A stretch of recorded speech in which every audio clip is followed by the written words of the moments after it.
जितने भी loud speakers हैं, चोंगे हैं, वो अलाउड है। साउंड बॉक्स से हमारा बस इतना अर्थ था कि जिस सिस्टम में वो अपना म्यूज़िक सिस्टम, क्योंकि हम ऑडियो बैन नहीं कर रहे हैं, गाने अलाउड हैं, बस उनका कंटेंट ठीक होना चाहिए। कैसेट, सीडी या पेन ड्राइव के माध्यम से वो गाने बजा सकते हैं। एम्पलीफायर्स या लाउड स्पीकर्स या चोंगे की संख्या पर किसी प्रकार का प्रतिबंध नहीं है।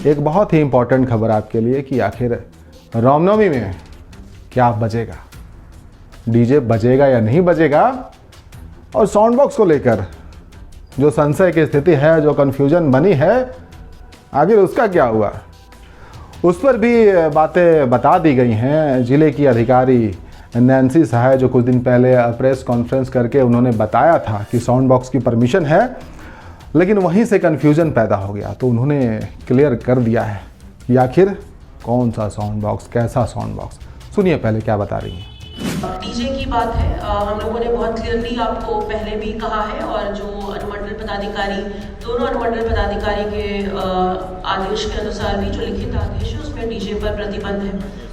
जब हमने अपनी बात रखी थी प्रेस कॉन्फ्रेंस में, तो हम लोग लाउड स्पीकर्स की बात कर रहे थे, हम चोंगे की बात कर रहे थे कि हम लोग किसी भी प्रकार का कोई प्रतिबंध चोंगे की संख्या या लाउड स्पीकर्स पे हम लोग नहीं लगा रहे हैं। उसी क्रम में हमने ये कहा था कि आप जो गाने बजाएंगे, ऑडियो पे किसी प्रकार का कोई प्रतिबंध नहीं है, सिर्फ जो गाने का कंटेंट है वो सही होना चाहिए। किसी भी प्रकार का कोई गलत कंटेंट या गलत वर्ड्स या गलत शब्दों से जो भरा गाना होता है या जो भड़काऊ गाने होते हैं वो प्रतिबंधित है। किसी भी प्रकार का ऑडियो पर कोई प्रतिबंध नहीं है। पेन ड्राइव, कैसेट या सीडी आप जिस बॉक्स में डालते हैं, मेरा अर्थ वो साउंड बॉक्स से था। यहाँ पर डीजे के बॉक्सेस को साउंड बॉक्स का रूप देकर यूज करने का एक मामला सामने में आया है, तो आप उसको उससे कृपया करके लिंक ना करें। जो भी बड़े डब्बे होते हैं जिसको डीजे के रूप में यूज किया जाता है, उस पर प्रतिबंध है, और ये कोई नया प्रतिबंध हमने नहीं लगाया है। पिछले वर्ष भी सेम प्रतिबंध था, और जितनी भी झांकियां निकली थी वो सभी बहुत भव्य तरीके से निकली थी। उसकी भव्यता में या उसके हर्षोल्लास में कोई कमी नहीं थी। उम्मीद है आपको समझ में आ गया होगा कि आपको कैसा साउंड बॉक्स बजाना है, किस तरीके से बजाना है, क्योंकि उन्होंने साफ कहा है कि ऑडियो से कोई आपत्ति नहीं है, संख्या से कोई आपत्ति नहीं है। जो आपत्ति है उन्होंने बता दिया कि डीजे नहीं बजेगा और साउंड बॉक्स बजेगा, तो किस तरीके का साउंड बॉक्स होगा। उम्मीद है अब कोई कन्फ्यूज़न नहीं है।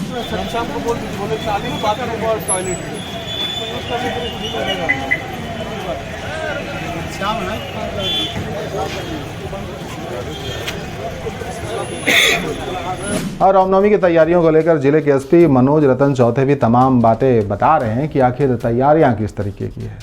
सुनिए जो चौक चौबंद व्यवस्था रामनवमी में देखने को मिलेगी। हजारीबाग के एसपी तमाम बातें बता रहे हैं।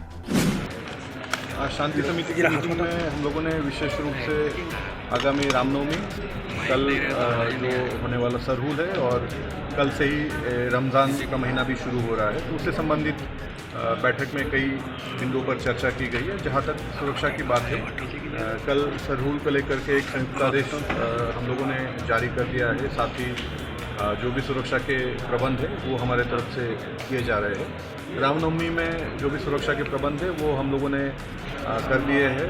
हम लोगों ने अलग से प्रेस कॉन्फ्रेंस करके मैंने सारे डिटेल्स शेयर किए थे, जिसमें हम लोगों ने करीब 5000 के आसपास बल को तैनात किया है। रैपिड एक्शन फोर्स जो CRPF का आता है, उसके अलावा रैप की यूनिट्स, जैप, IRB के सिपाही हमारे पास आएंगे। 20 DYSP रैंक के पदाधिकारियों की प्रतिनियुक्ति रहेगी। साथ ही बाहर से करीब 50 इंस्पेक्टर और सब इंस्पेक्टर रैंक के पदाधिकारी आएंगे। इसके अलावा करीब 150 पदाधिकारी बाहर से हम लोगों ने बुलाए हुए हैं। और पिछले वर्ष की भांति जिस तरह से हम लोगों ने रामनवमी बहुत ही हर्षोल्लास के साथ और शांतिपूर्वक मनाई थी, मुझे पूरी उम्मीद है कि हम लोग इस वर्ष भी उसी तरीके से शांति से और हर्षोल्लास के साथ रामनवमी, रमज़ान और कल का सरहुल तीनों पर्व बहुत अच्छे से मनाएंगे। ये भी बड़ा महत्वपूर्ण है, इस वीडियो को भी आपको देखना चाहिए। जब शांति समिति की बैठक चल रही थी तो कुछ लोगों को नगवारा गुजरा। वो बाहर निकलकर विरोध जता रहे थे कि जो कुछ भी हो रहा है रामनवमी के साथ उन्हें बिल्कुल भी पसंद नहीं आ रहा है। सुनिए क्या कुछ कह रहे हैं। रामनवमी से जुड़ी बातें हैं, और जो राम भक्त हैं, जो कहीं ना कहीं जो क्रोध है, जो गुस्सा है, जो क्षुब्ध हैं, जो पाबंदियाँ और प्रतिबंध लगाए गए हैं, उसको लेकर ही बातें कह रहे हैं। सुनिए पहले।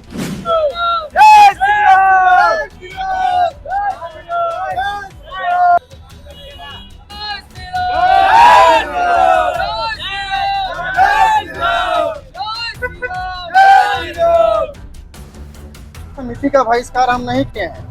हमारा कहने का एक ही मतलब है, जब हम इस प्रशासन हमें बुलाती है कि मीटिंग करना है, शांति समिति के लिए बात करना है, अरे हम लोग जो पुराने पूर्वज जो हमारा जो मनाते आया है जिस तरीके से तौर तरीके से, हम क्या उसको भूल जाएंगे क्या? आप हमको बुला के यहाँ बैठा के फ्रूटी या समोसा खिलाएंगे तो हम प्यार से मान जाएंगे? ऐसा तो कोई बात नहीं है। हम डीजे क्यों नहीं बजाएंगे? डीजे पर कौन प्रतिबंध लगाया है आप ये बताइए। सुप्रीम कोर्ट से लेकर हाई कोर्ट तक का वो आदेश जारी करिए कि क्यों नहीं बजाया जाएगा रामनवमी में डीजे। अगर रामनवमी में डीजे नहीं बजता है तो 1 जनवरी फर्स्ट जो नया साल आता है उसमें डीजे क्यों बजाया जाता है? और होली आता है, रामनवमी आता है तो डीजे पर बैन हो जाएगा, आपसी सांप्रदायिक भावना भड़क जाएगी। क्या मतलब 1 जनवरी या 2 जनवरी या जो भी पास जो अंग्रेजों का जो बना के गया है उसमें डीजे बजाइए, पार्टी कीजिए, एंजॉय कीजिए। और जब रामनवमी आएगा राम भक्तों के लिए क्या राम के भक्त गाना नहीं सुनेंगे? राम का भजन नहीं गाएंगे ना? डीजे बजना चाहिए।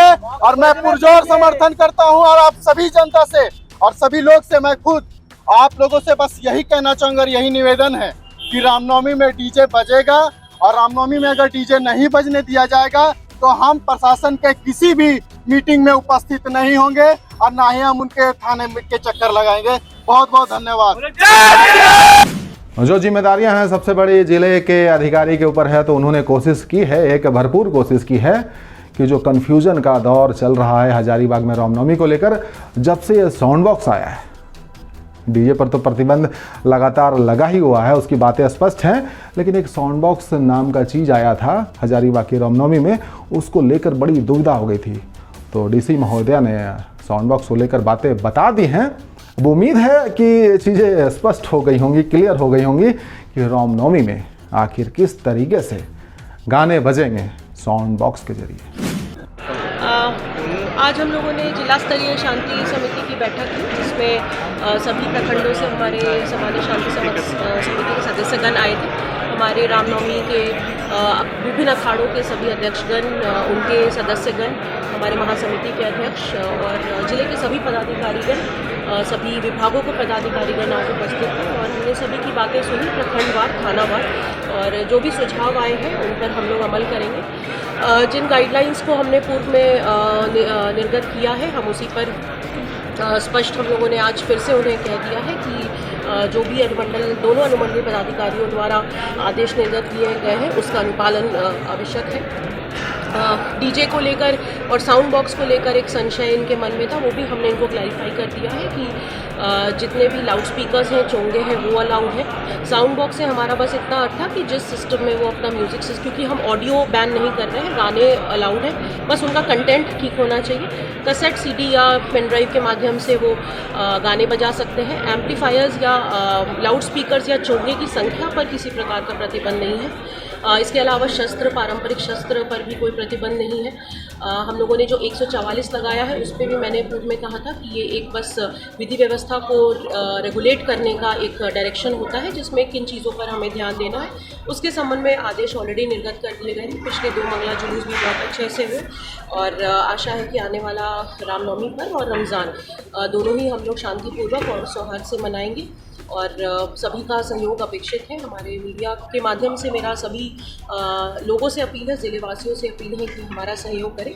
शराब संबंधित भी काफ़ी भारी संख्या में कार्रवाई की गई है। पिछले एक अभियान चलाया जा रहा है पिछले 15 दिनों में, और जहाँ तक शराब दुकान करने की बात है तो वो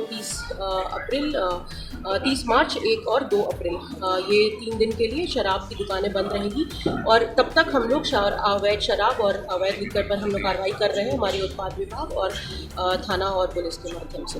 आप सभी को बहुत